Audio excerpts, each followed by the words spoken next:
I'm not sure whether Wolverhampton chose Chris Baines or Chris Baines chose Wolverhampton. However, he is in our city and he's enjoying the greenery around us, and his 2 books have just recently been reprinted. He joins me now. Hi, Chris. Hi there. Well, I think I chose Wolverhampton, but I've chosen to stay. I think it's a great city. And so many green spaces around the city, which is absolutely fantastic. Yeah, I think it's a real surprise for people who don't know it. You know, the kind of world image of Wolverhampton is of industry and grime and noise and factories and all the rest of it. And of course, it does have that in its history, but actually it's just, well, listen to the bird song. I mean, it's just the greenest, leafiest city you could imagine. And we're, 15 minutes walk to Marks and Spencer's. You know, this isn't out in the suburbs. This is right in the heart of the city. And there's areas like that across the whole of the city, from everywhere, from Blakenhall through Whit Marines, and there are little green pockets, and people are enjoying those and making the most of the city. And I know that you particularly enjoy a wildlife garden, and it's not always letting it go, it's letting the right things grow. And I know that, say, in your work, you've talked about that quite a lot. Yeah, I trained as a horticulturalist, so I'm a gardener, really, rather than an ecologist or a nature conservation person. And the thing about wildlife in the garden is that it's what I love, but it's what lots of people love. I love to hear the birds singing in the morning. I love to see butterflies on summer days. Because the surroundings are so green, if you get the right plants, I've got a pond in my garden, you know, if you put the right ingredients into your little patch, then you can pull in the wildlife. You can create a kind of service station for the wildlife that's travelling around. And Wolverhampton is just such a rich network of green spaces. So you've got this fantastic Victorian legacy of parks like West Park and East Park. But you've also got all the tree-lined streets, the avenues, so there are lots of big trees in this city. If you go to the top of a high-rise block in the middle of the city, you look out across a forest, really. It's an urban forest. And then it's all woven together by the canal network, which of course is a fantastic continuous ribbon of wildlife habitat. So put a pond in my garden, almost immediately dragonflies arrive and damselflies arrive because they're on the canals already. So I've always been passionate about gardening, and I've always been passionate about nature conservation. And for the last 40 odd years I've been banging on about the way that the two can be combined. And this is something you've done in your TV work days as well. Yes, yeah, I mean I started in TV mid-70s, unbelievably. I used to be a presenter on Pebble Mill at 1, which good old Pebble Mill. Your very old listeners and viewers might remember. And I did a lot of television in the 80s. I made a programme called Blue Tits and Bumblebees in about 1984 about wildlife gardening. I kind of converted a garden from a green patch of lawn to a wildlife haven over a 12-month period. But even before that, I was on Gardener's World in 79, in the days when Peter Seabrook was presenting it, doing a makeover of a garden in Peterborough. And what I was doing was producing something called a rich habitat garden. And I remember Peter Seabrook was kind of horrified, really. How did this happen to his programme? You know, he was, and still is actually, passionate about neat and tidy and pesticides and all of that kind of thing. And I remember he asked me what my idea was for this garden I was creating. And I said, well, I want it to be easy to look after, nice for families, but I also want to attract as much wildlife as I can. And he just looked at me and said, and you really think Britain's gardeners are going to be interested in that? And I was there with my long hair and my beard and, you know, full of enthusiasm. And I said, well, I'm sure they are. And now, 40 years later, everybody is trying to encourage wildlife in their gardens. And you go into a garden centre, it's piled high with nest boxes and bird feeders and bird food. And the plants all have labels on saying bee friendly and butterfly friendly. So it's been quite a journey, really, from the early days when I was really seen as a bit of an oddball to now being seen as an elder statesman and a kind of a guru for wildlife gardening. But it's a case of appreciating those things that are there, and whether you're putting a bug house up and you want to see the insects and entertain the kids that way with life taking place in the garden in a way they can see it, or whether it is, as you say, the birds that you're feeding and the butterflies and bees you're attracting with the flowers that you have in the garden. Yeah, and I think it's important to me to realise that actually gardening and wildlife aren't mutually exclusive. They're actually integrated, really. So I grow fruit and vegetables, and I've put nets over my red currants and my raspberries, so I have fruit as well as blackbirds. Yeah. So it's not impossible to encourage wildlife. In fact, quite a lot of the wildlife in this garden is very helpful. There are lots of ladybirds, there are lots of pollinators, there are toads, there are hedgehogs, all of these things are a part of a kind of natural pesticide squad that's out there helping gardening. And it's taken a long time, I think, for the horticultural establishment to kind of come to terms with that idea that it's about gardening with nature rather than against nature. And if you get the balance right, then actually you can enjoy more birds, have more butterflies, have flowers the whole year round, and still grow runner beans and broad beans and lettuces. It's not impossible. And it is fantastic when you're enjoying the fruits of those labours and you're getting some fresh produce. But do you have a favourite friend in the garden who does the helping out? I mean, you mentioned toads and the like. Which one? Apart, cutest, and which is the most useful to you? I guess I love the fact that we have song thrushes here. Song thrushes are having a rough time, really. But here, I usually can hear two male song thrushes singing at one another. There are lots of blackbirds around as well, of course. And the robin, of course. Everybody loves having a robin in their garden, and it's out there picking up the pests as well as the odd worm and the odd bit of suet, and I think just seeing the natural balance of all these things is what I enjoy. So this last 2 or 3 weeks in the high summer, one of the great delights in the garden is the number of dragonflies that emerge from the pond, these great enormous insects really, and just counting the number of empty husks from the larval stage on all the plants as they've crawled out. They've been in there for 3 years, 2 or 3 years, eating tadpoles and doing what they do as these ugly little critters. And then one day in July they climb up the stem of a plant, they sit there, they burst out of their shell, they dry their wings and expand them, and then they fly away. Yeah, majestic beasts coming out of nowhere, literally. And they are, they're big, spectacular, very beautiful creatures. And my garden makes a difference to their survival. It's just great to feel that you're making a difference and getting some pleasure out of it at the same time. And have you ever had cause to introduce something from elsewhere in the UK that you hadn't got in your garden?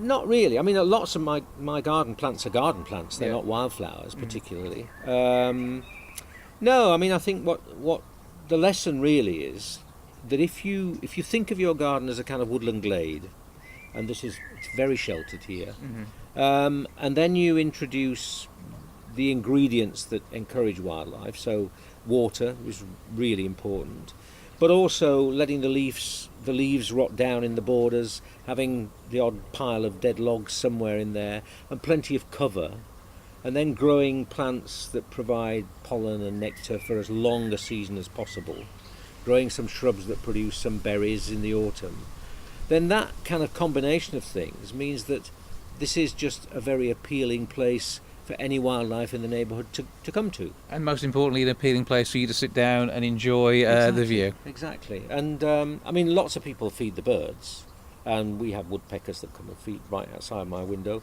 So do lots of other people. But not everybody has dragonflies in their garden because they don't all have a pond. And don't let that pond grow the way it needs to naturally. If you got too clear water in there, you're going to struggle to get the wildlife into it. Well, the most important thing, I think, is actually two things really. Having a really shallow edge so hedgehogs and things can get in and out easily, but also to have some mud in the bottom. I think people are preoccupied with tidiness and neatness, and actually a lot of the wildlife in my pond spends part of its life down in the mud in the bottom. And it's so easy to make a pond these days with flexible rubber liners. My very first pond was I made when I was 6 with my dad. It's still there, but it was made of concrete. And I remember, even all those decades later, I can remember the day when the ready-mix concrete truck arrived and tipped 2 tons of cement and aggregates on the front drive, and then it was a race against time to get the pond line before it's set in front of the garage doors. Whereas now it's actually, the waterproof sheeting means you've still got to dig the hole, but actually you can create a pond very quickly, and if you then put some subsoil in the bottom over the pond liner, very quickly you'll get diving beetles and dragonflies and damselflies living there, and newts. We've got lots of newts in the pond here. And all of that with a much lower impact than it would have had on the environment for putting the concrete down. Yeah. So everyone wins, really. Yeah, and you don't have to mow the lawn. I mean, I don't have a lawn here. I just have a pond instead. Not everybody would want that, but it means that although there is work to do in the pond, and at this time of year it grows very fast, and I have to keep dragging duckweed out and thinning the plants around the edge, it's actually pretty low maintenance kind of approach to gardening too. And the two books that have just been reprinted, Well, because they're going to help with this, aren't they? With your yeah, I mean the companion to wildlife gardening. This is I'm really pleased about this. It's a very beautiful. I have to say the publishers have done a fantastic job. It's full of glorious pictures. But the first edition was published in 1985. It's called How to Make a Wildlife Garden. And I launched it at Chelsea Flower Show. I made the very first wildlife garden at Chelsea Flower Show. And again, the Royal Horticultural Society were completely bamboozled by the idea, because in 1985 Chelsea was full of giant rhododendrons and it's very blousy kind of stuff. On the back of my little medal from Chelsea in 1985, it says to Chris Baines for a wildfire garden, because the idea of wildlife and garden in the same sentence. They couldn't bring themselves to say it. Absolutely. So now, all these years later, 30 odd years later, to have the same Royal Horticultural Society publishing this as a gardening classic is just very satisfying. And if you go to Chelsea now, or any of the garden shows, all the gardens are full of primroses and cowslips and foxgloves, and they've got nest boxes and bee hotels and natural looking ponds and things. There's been a complete transformation really in the attitude to that kind of naturalistic approach to gardens.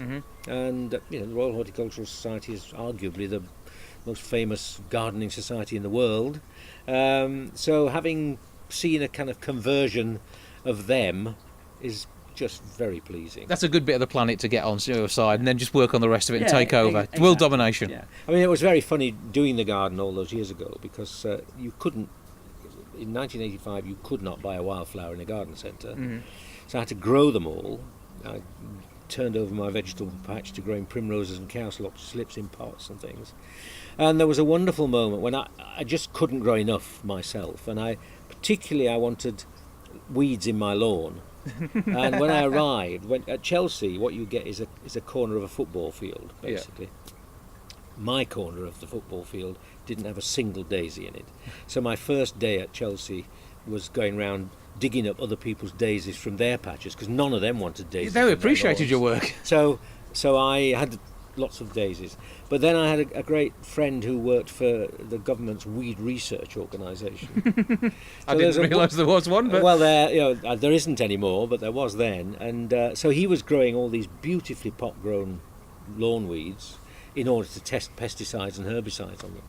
And there was a wonderful moment when he arrived with his horse box at Chelsea, drove through all the gardens and things, and unloaded all these pot-grown weeds. And if the Royal Horticultural Society had known what was going on, they would have been absolutely horrified. But the public loved it. The public absolutely loved it. It basically says you can have a garden without having to do an excessive amount of gardening. Yeah, and also that lots of the plants that I was growing, because they were good for bees, for instance, people had in their gardens. Things like honesty and I had a big pot of broad beans, I remember, that I was growing in full flower, because they're fantastic for pollinators. And people the gardening public would stand around the garden and they'd say, they look just like broad beans. Surely not, kind of thing. So what I was doing was breaking the mould, I suppose, really, of what makes a good garden. And as I say now, 30 odd years later, it's absolutely mainstream. Suddenly you're on Vogue. Yeah, well... Yeah. Well, not quite suddenly, but... No, I mean, it's been a long, slow burn, really. I did, on Pebble Mill at 1, I used to do quite a lot about wildlife gardening on there, and then I presented Countryfile for 4 or 5 years, and Countryfile originated as a 6-part series I did for Midlands Television, called Your Country Needs You, which was me going out kind of talking to farmers and foresters and campaigning, basically.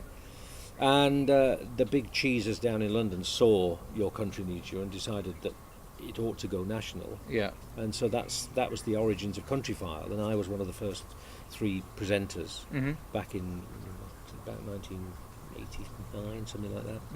And that's now an institution, Absolutely. and have huge viewing figures. So there's been a kind of long, slow development of becoming establishment, really, becoming acceptable. Well, I mean, as well as the other book, we've got a guide to habitat creation as well. And is this going to help people if they are looking at starting from scratch? Yeah, And this is full of my little line drawings, so it's quite a different production. This was originally commissioned by Ken Livingstone's GLC, Greater London Council, as a practical guide for people working in parks and open spaces, so that they could learn how to create wildflower meadows, establish new woodlands, that kind of thing. And again, I travel a lot, and I go to lots of conferences around the world. And 3 or 4 years ago, I met a very eminent Japanese professor, and he greeted me like a long-lost brother. And he said, "Oh," he said, your little book." And I didn't know what on earth he was talking about. 'Cause everybody talks about how to make a wildlife garden. Nobody ever talks about this little book. And it gradually dawned on me that it was this guide to habitat creation. It's full of your little drawings, he said. Oh, I said, yeah. Oh, he said, I've had it all, for the last 30 years, and I use it for teaching and things.